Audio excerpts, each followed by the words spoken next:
Hi guys, welcome back to my channel. Today I want to talk about something very real, something nobody really prepares you for, and it's the hardest part about communication in an intercultural marriage. And I'm not talking about the movies or Instagram, Facebook, social media relationships where everything looks perfect.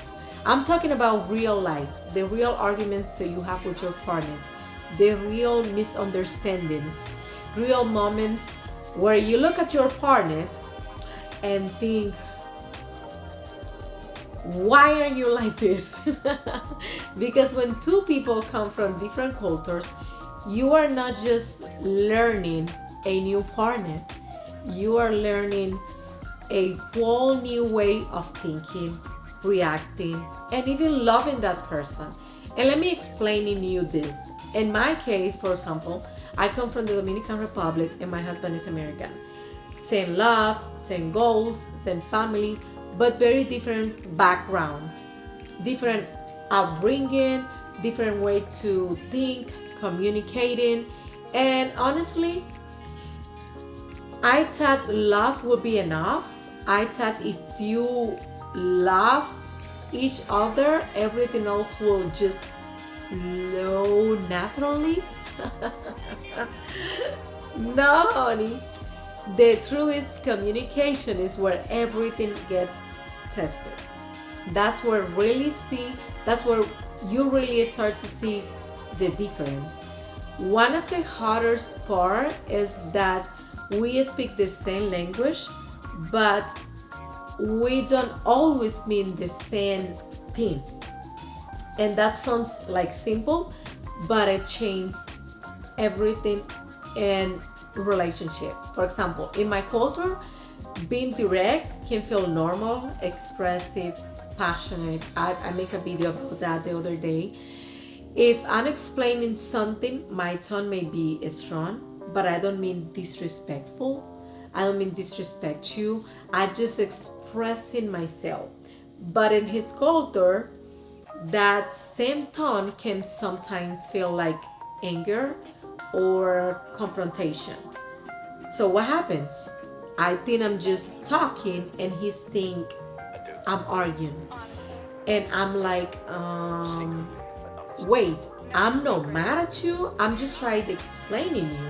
And that's a small difference creates a lot of confusions that I can grow into a bigger problem, bigger misunderstandings, and create distance between my partner and I about that time. Another example is simple words like when he says, well, see, to me that used to feel like uncertainty or even rejection, but for him it can just mean literally, we will decide later. Oh man, no hiding means no emotion. It's just about time. So imagine how many little moments like that happens in a week, where one word means two completely different things depending of the culture. Another big challenge is emotional expression. Some cultures are very expressive, very emotional, very loud in feelings, both like good and bad. Other cultures are more calm, more controller, more logical. Dominicans are explodes. Dominicans women are like something else.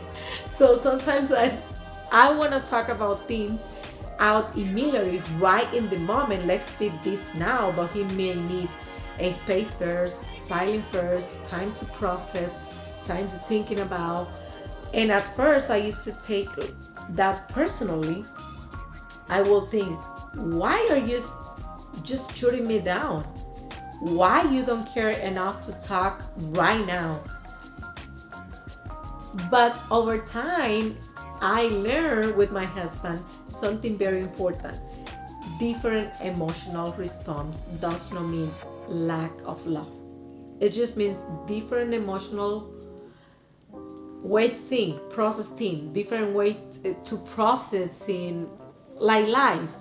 Now I want to talk about the good parts because intercultural marriage is not only hard, there are beautiful parts too. One big pro is growth. You grow in ways you don't expect. You become more patient, more aware, more flexible. You learn to pause before reacting. You learn that your way is not the only correct way. Another pro is perspective. You start seeing life through two different cultural lenses. Like when you put your glasses, things you thought were normal are not universal. And that opens your mind in a powerful way. It also helps you relationship become stronger if you are like both willing to learn.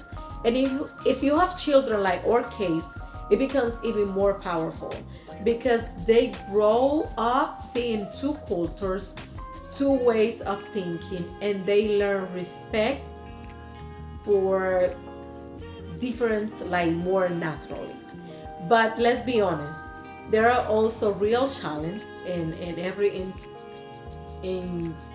in every cultural relationship. One of the most common issues is tone misunderstanding. Another issue is silence versus talking. One person wants to talk to resolve everything immediately, like me. The other person wants space, like my husband. Oh Lord. Another challenge is expectation, like how to show respect, handle money, how to express disagreement, even how family involves works. And sometimes the most frustrating part is you are not even fighting about the real problem. You are fighting about how each person interprets the problem. And that can feel exhausted because you are thinking, why is this is so complicated? And I've been there. Over the time, I learned something that really changed my relationship and my marriage. I stopped to trying to prove who is right and who is wrong, and I started trying to understand first. Understand what he tried to tell me. Because in intercultural marriage, whining and argument, that is not the goal.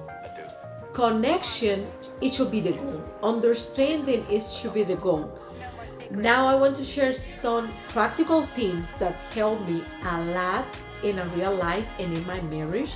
First, ask instead of assuming. Instead of thinking, why do you say that?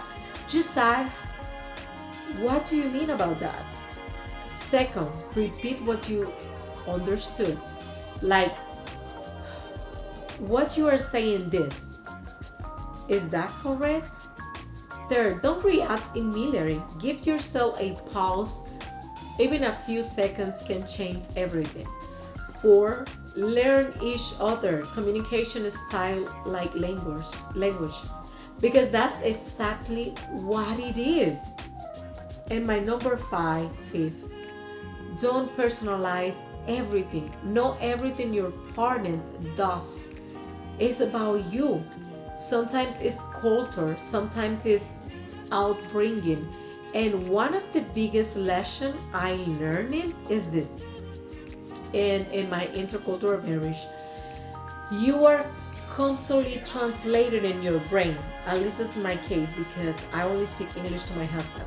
Not just words, but emotion, intentions, meanings. And yes, that can be exhausting sometimes, but it can also be beautiful. It can be amazing because your brain is constantly creating words, learning different words, learning different behaviors because you are literally building a bridge between two words. What he say in English and I gotta translate in Spanish, and then I gotta come back and translate in English, and then I gotta make sure that makes sense in English. And that takes effort, patience, and a lot of love. So if you are in a intercultural relationship or just thinking about one, just remember this. Love is not enough if communication is not understood. Because, but let's put it like that. When you learn how to communicate with intention, patience, curiosity, you don't just build a relationship, you'll build a new culture inside your own house. And that is real, that is a real journey. And if you want my next video, I can talk about how to stop misunderstanding before they turn into our arguments, or the things nobody tells you before marrying someone from another culture. Just let me know what you're interested to learn. I'm an open book, and I can give you multiple examples. My marriage is not perfect. We pass different stage, different struggle, but we grow, we learn, we improve ourselves, and that's the beauty about being in another cultural marriage and marry someone different from your culture. Just let me know in the comments. I'm happy to help you to discuss any topic that you want learn or discuss. Let me know in the comment your experience, how you feel about marriage, somebody outside your culture, and all these things. I love to read your stories. I love when you send me like a email or try to contact me by social media and let me know, hey, I'm going through this, I'm going through that. Thank you for your video. I love that. I love the support that you provide to my channel. So don't forget to like, subscribe, and I will see you in the next one. Bye guys. Thank you for all the love, all the support, and thank you for watching. Bye.